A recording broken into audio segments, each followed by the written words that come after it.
Good afternoon. Welcome to the Boca Voice. Today, our segment was supposed to be about a fact-checking exercise with Jack McWalter from the Boca Watch.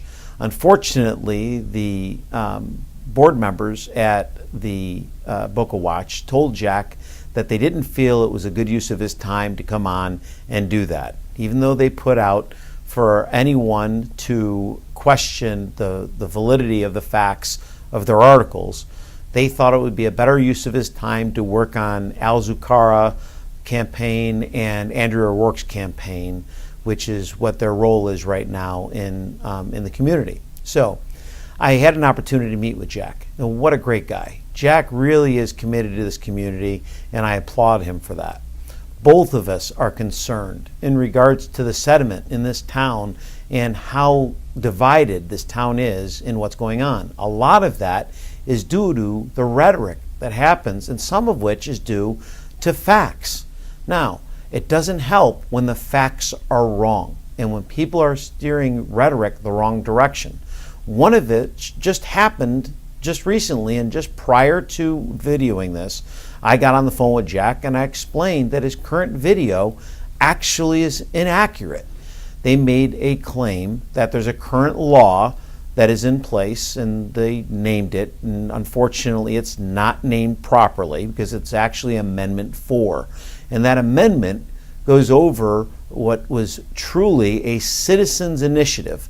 And that citizens' initiative specifically goes over a referendum rights of what should happen, of whether or not developers can start a development, and if citizens should be able to cause a development to happen or not happen by virtue of referendum. Now, what caused this to happen? And did our current mayor actually lobby it or not? And did she start this actual legislation?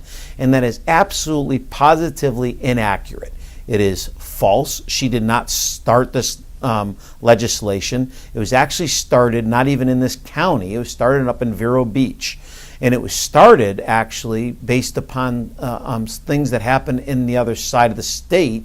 It actually took place based upon things that happened in St. Petersburg, where a city that tried this, that actually tried using referendums, and nothing, a developer couldn't handle anything without having citizens vote on it by virtue of referendums, okay? It almost bankrupted the city in St. Petersburg. So, a citizens' initiative took place where it was called the hometown democracy, where any citizen, okay, and any city in the country, any city in the state of Florida would run it based upon a referendum, any development program, and all of the cities got together. Any one of the cities would cause that to happen. Now, what happened is that a lot of mayors throughout the city all went up to Tallahassee. Not just our mayor, a lot of mayors went up to the city. They all talked about it. Now, when it went to vote, 3 million Floridians, 3 million, okay, defeated the bill. It wasn't Mayor Haney, 3 million Floridians defeated the bill.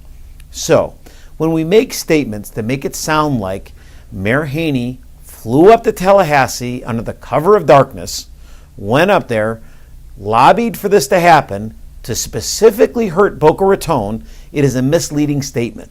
That causes people to look at her in a different light. Okay? That's not fair. That's an unfair statement. Why are we making those statements? Are they factual? Which is why I wanted to take them up on the fact that they offered to come onto the show and look at all of the different articles that they wrote over the last 4 or 5 years on the Boca Watch. There's plenty of other articles that they've written that are not factual. We could look at them, take a look at the facts, break them apart one by one. Now, there are other articles that maybe they are factual, maybe they're not. Why did they not allow Jack, who is willing to come on, why did they stop him from coming on? Why did Al, twice in a row, stop and not agree to come on moments before we actually agreed to interview him?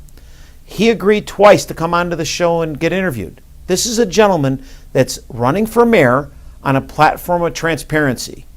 Yet, how can you be transparent and not want to be interviewed? What question could I possibly ask him? If you're running under transparency, what question could I possibly ask him that would not be off limits? I'm confused. So again, I'm sorry that I didn't get an opportunity to talk to Jack because I think him to be an honorable man. I think he's broken up over all of this that's happening in our city. He truly is concerned about the direction of our city that's happening.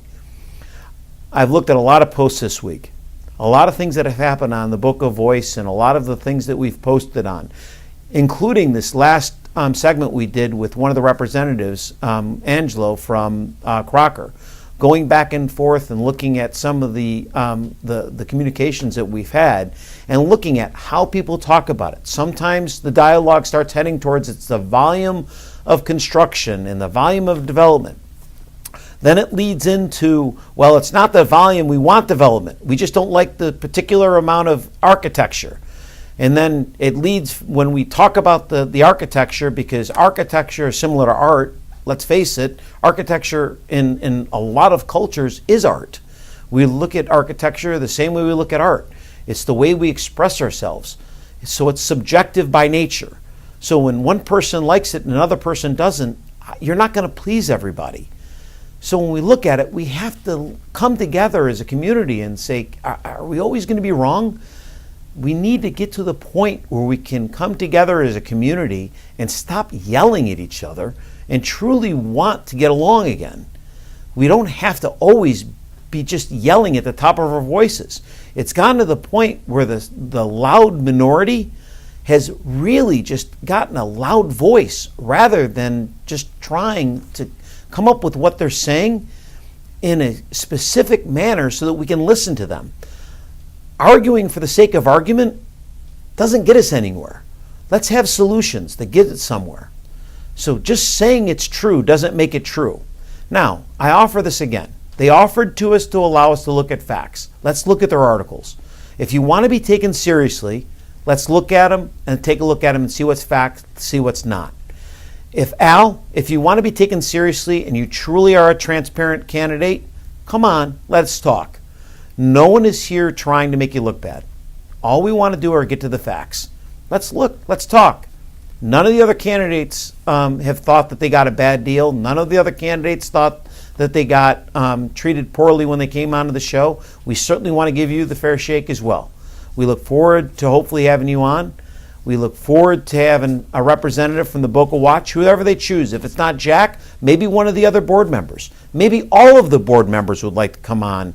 Each one of the authors of each one of the articles themselves. I'm happy to take the time to talk to each one of the authors of each article, if that's what you'd like, so that you can represent the article yourselves. But let's get to the facts, because the people deserve the right to understand where you're going with it. Thanks again for joining us on the Boca Voice. Don't forget, this weekend is the Cowboy Ball for the George Snow Foundation. We hope to see you there. And don't forget to follow us online or on Facebook at thebocavoice.com.